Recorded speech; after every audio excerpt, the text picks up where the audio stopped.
பையன் வீட்டில் படுத்துக்கிட்டு இருந்தாங்க உடம்பு சரியில்லைன்னு. நாங்களாம் வேலைக்கு போயிட்டோம். பையன் படுத்துக்கிட்டு இருந்தான். ஒரு 5 பேர் 10-15 பேர் வண்டியில் வந்துருக்குறாங்க. பக்கத்து வீட்டுக்காரு என்ன இத்தனை வண்டி இங்கே போகுது போய் திரும்புது, இந்த அக்காவும் இல்லையா யாரு போய்க்கிறாங்களே அப்படின்னு. என்னாக்கா உங்க வீட்டுக்கு 5 வண்டி இருந்து நிற்கிது அப்படின்னு ஃபோன் பண்ணாங்க. போன்னு தெரியல ரேவதி, நான் வேலை செஞ்சுட்டு சொல்லக்கலையே அக்கா தப்புன்னு என்னமோ சண்டை போடுறாங்க, அடிக்கிறாங்கக்கா ஆறு உங்க வீட்டில் பிடிச்சிக்கிட்டு இருந்துச்சு. நான் பட்டறையிலேருந்து எந்திரிச்சு ஒரு கொஞ்சம் தூரம் ஒடியார பையனை வீட்டிலேருந்து அடிச்சு இங்கேருந்து அவ்வளோ தூரம் நம்ம ரோட்டு தூரம் தடத்துக்கு இழுத்துட்டு வந்துட்டாங்க.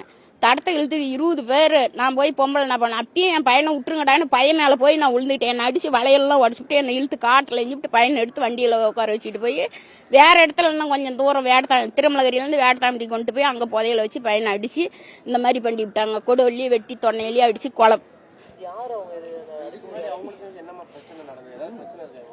இதுக்கு முன்னாடி ஒரு கோயிலுக்கு போய் 2 பேத்துக்கும் பிரச்சனை ஆட்டாங்க. அந்த கோயில்ல அந்த விரோதத்தை வச்சுக்கிட்டு இப்ப அவங்க பாட்டுக்கு வீட்டில் தாங்க இருந்தாங்க. வெளியில போய் பண்ணியிருந்தாங்களா கூட பரவாயில்ல, மறுபடியும் பிரச்சனைக்கு போய் பண்ணாங்களா. வீட்டில் பையன் உடம்பு செல்லுன்னு படுத்துக்கிட்டு இருந்த பையனை எடுத்துட்டு போய் இப்படி பண்ணி விட்டாங்க.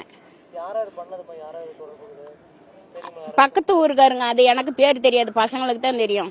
நம்ம பொம்பளைங்க அதை எதுக்குங்க அவங்கள பேரு ஆள்லாம் நம்ம எதுக்குங்க பாக்குறோம். போலீஸ் தகவல் எல்லாம் பக்கத்துல எல்லாம் சொல்லியாச்சுங்க. அதுக்கு தான் நாங்க இப்ப மனு கொடுத்துக்குது.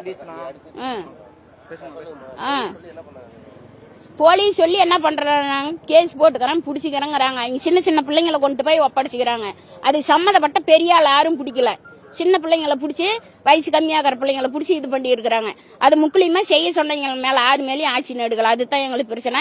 இன்னும் இருக்கிறவங்களே நாங்க இதோட மோசமா தலையை வெட்டி தனியா கொடுப்போம் அப்படின்னு சொல்றாங்களா. எங்களுக்கு பாதுகாப்பு வேணும். அதுக்கு தான் நாங்க சொல்றோம். நாங்க என்ன பண்ணோம், என்ன அந்த பையன் அவ்வளவு ஒரு தப்பு பண்ணிச்சு, நீங்க அடிச்சு கொலை பண்ற அளவுக்கு என்ன பண்ணிவிட்டான், நீங்க கொண்டு போட்டு இன்னும் நாங்க இருக்கிறீங்களா 3 பேத்த 4 பேத்த கொண்டு போட்டு தான் நாங்க சரணடைவோம் அப்படின்னு சொல்லி சின்ன பசங்களை கொண்டு போய் ஒப்படைச்சிக்கிறாங்க.